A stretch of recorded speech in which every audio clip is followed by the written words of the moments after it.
अब बात करेंगे बरेली की, जहां पर गैंग वॉर में कई बड़े नेताओं के तार जुड़े हुए हैं। जी हां, आपको बता दें कि पप्पू गिरधारी और उनके लड़के पर आरोप लगा है।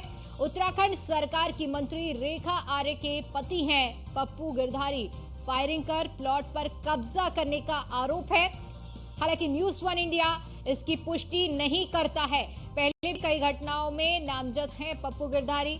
आपको बताते चले कि दूसरे पक्ष राजीव राणा ने सोशल मीडिया में एक वीडियो जारी किया है और वीडियो जारी करते हुए पप्पू गिरधारी पर गंभीर आरोप लगाए हैं। सीएम योगी और एसएसपी से न्याय की गुहार भी उनकी ओर से लगाई गई है। बरेली फायरिंग मामले में कई पुलिसकर्मियों पर कार्रवाई भी हुई है। इसके अलावा 2 दरोगा और 8 पुलिसकर्मी भी सस्पेंड किए गए हैं। एसएसपी ने पुलिसकर्मियों पर कार्रवाई की है। बताते चले कि देर रात मुठभेड़ में पुलिस ने 8 आरोपियों को गिरफ्तार किया है। हिरासत में 3 लोगों से पुलिस पूछताछ कर रही है। बजरंग ढाबे के पास का पूरा मामला बताया जा रहा है। तो बरेली में जिस तरह से बीते दिन पूरी तरह से घटनाक्रम सामने आया था, दहशत का माहौल देखने को मिल रहा था, अब इसके तार नेताओं से भी जुड़ते हुए नजर आ रहे हैं।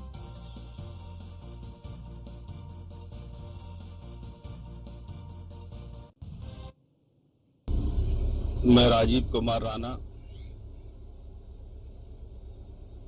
एसएसपी बरेली से बात करना चाहता हूं और अपना पक्ष रखना चाहता हूं। कल हुई उस घटना के संबंध में जिसका आरोपी हमें बनाया जा रहा है, हमने कल कोई गुनाह नहीं किया, कोई गलती नहीं की। हम किसी जमीन पर कब्जा नहीं करने गए थे। हमारा अपना प्लॉट है वो, जो कि विकास प्राधिकरण से स्वीकृत है, जिसको हमने डॉक्टर भारती गुप्ता से परचेज किया था। पिछले 1-1.5 सालों से इस प्लॉट को पप्पू गिरधारी हमसे छीनना चाहता है।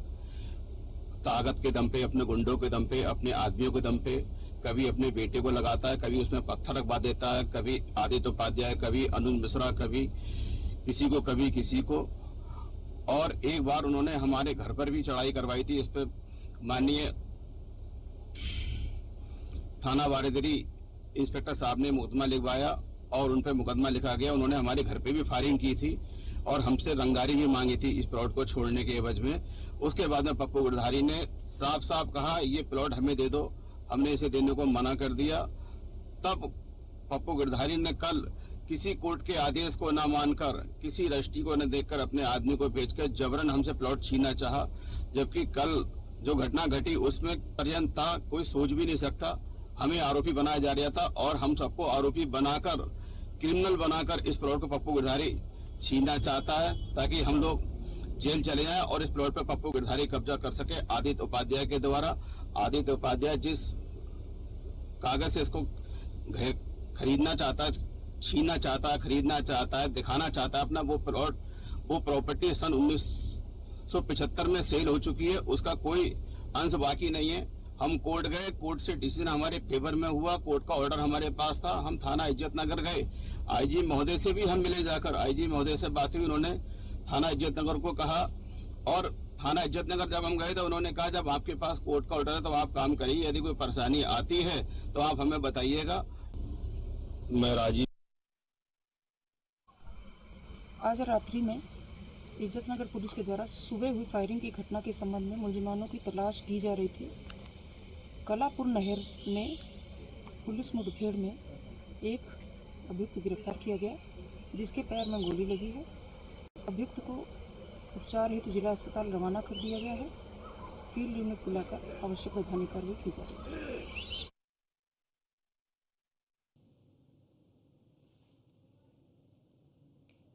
तो घटना में अब तक क्या क्या हुआ है, इसकी जानकारी भी हम आपके साथ साझा कर देते हैं। गोलीकांड की घटना में 12 आरोपियों को अब तक गिरफ्तार कर लिया गया है। इंस्पेक्टर समेत 2 दरोगा और 8 पुलिसकर्मी अब तक सस्पेंड किए जा चुके हैं। इसके अलावा आरोपियों की तलाश में पुलिस लगातार छापेमारी भी कर रही है।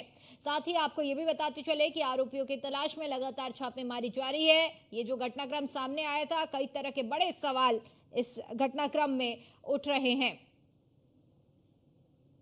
दूसरे पक्ष के आदित्य उपाध्याय को भी गिरफ्तार कर लिया गया है।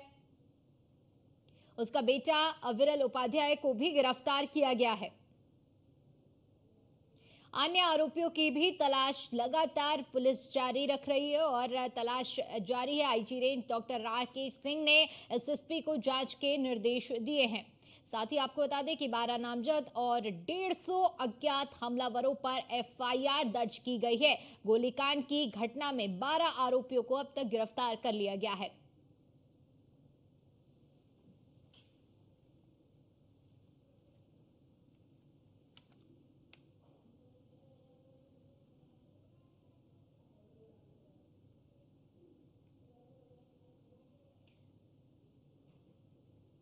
तो आरोपियों की तलाश में पुलिस लगातार छापेमारी कर रही है और अब तक कई गिरफ्तारियां भी हो चुकी हैं। साथ ही आपको बता दें कि दूसरे पक्ष के आदित्य उपाध्याय को गिरफ्तार कर लिया गया है। आदित्य उपाध्याय के बेटे अविरल उपाध्याय को भी पुलिस ने गिरफ्तार कर लिया है।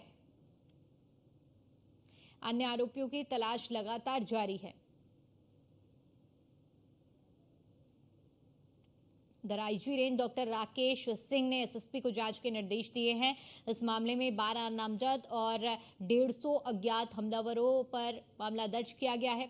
गोलीकांड की घटना में 12 आरोपियों को गिरफ्तार अब तक कर लिया जा चुका है। तो इंस्पेक्टर समेत 2 दरोगा और 8 पुलिसकर्मी पूरे मामले में सस्पेंड हुए हैं। आरोपियों की तलाश में पुलिस छापेमारी भी कर रही है।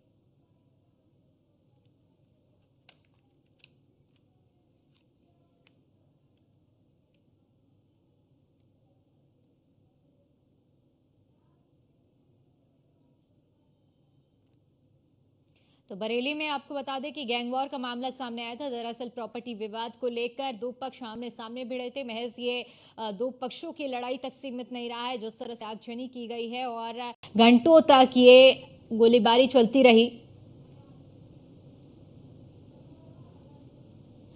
वहीं इसी खबर पर ज्यादा जानकारी के साथ हमारे संवाददाता अयाज खान हमारे साथ जुड़ चुके हैं। अयाज, देखिए जिस तरह से ये पूरा मामला सामने आया, लगातार गोलीकांड होता रहा। इस पूरे मामले में बताया जा रहा है कि 12 आरोपियों को अब तक पुलिस ने गिरफ्तार कर लिया है। आगे क्या कुछ कार्रवाई चल रही है?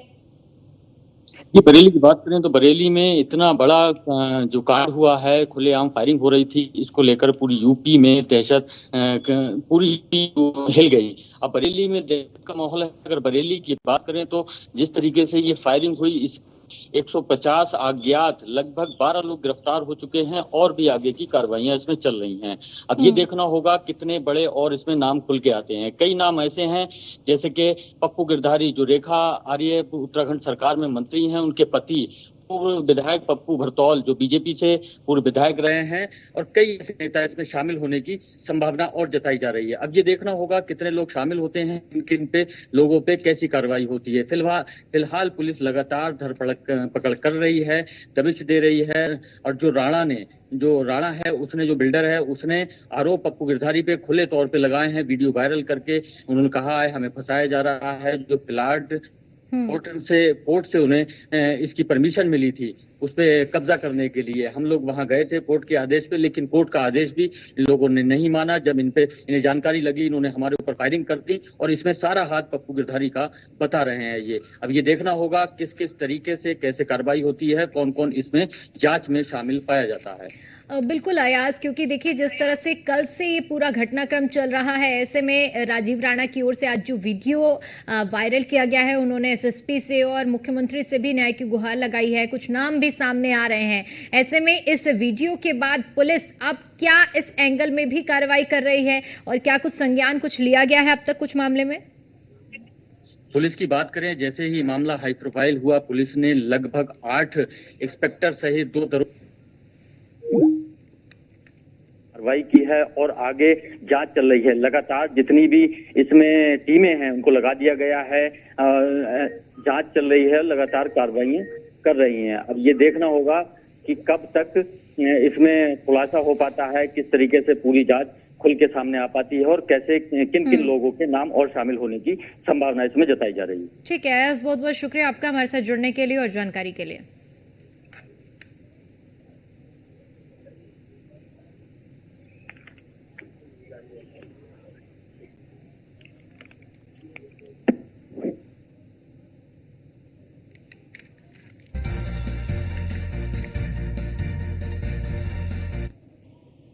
पहली बारिश ने अयोध्या के विकास की पोल खोल कर रख दी है। बारिश की वजह से रेलवे स्टेशन की बाउंड्री वॉल का करीब 20 मीटर का हिस्सा ढह गया है। इस रेलवे स्टेशन का उद्घाटन 6 महीने पहले प्रधानमंत्री नरेंद्र मोदी की ओर से किया गया था।